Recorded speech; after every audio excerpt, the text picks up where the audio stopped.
I think the last question we talked about is what does it mean to have a dysfunctional, broken kind of thing or feedback loop.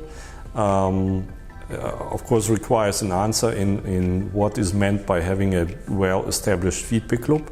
I think the first thing you would need to do, recognize that you have a feedback loop at all, and then investigate or assess if that's producing the behavior or actions within organizations that they are appropriate to what you're sensing as input inside this feedback loop.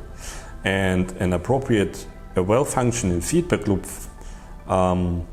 first of all, should be capable of changing the polarity. I think that was one of our second questions, like, is it positive, is it negative?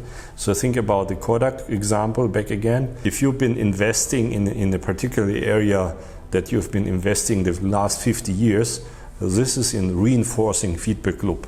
So you are improving a skill at which you're already good at. But in some point in time, it might be necessary that you drop it.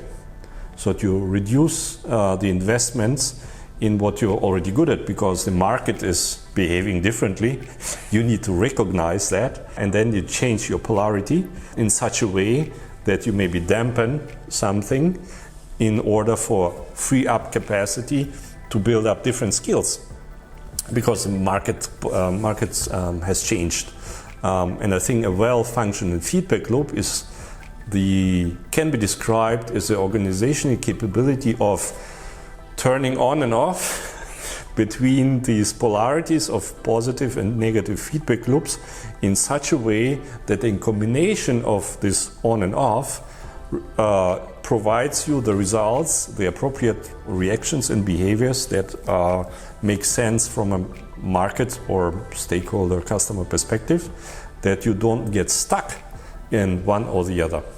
In terms of change management, for instance, that will be a negative feedback loop, that if you have something bouncing back again, you introduce a change, for instance, and after a period of time you realize you're back again and where you have started.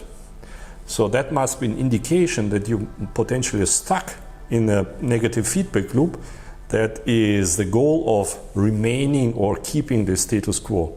So the challenge is to recognize that and find a way to switch the feedback loop polarity, that you can, if it's necessary, go to negative or to positive feedback loops. You have this build-up capability that you do it in time and appropriately, that you either not stuck in one position or one capability or skill, for instance, and also you don't reinforce things that you actually should have dropped maybe a year ago, right? And I think that's the key element of that.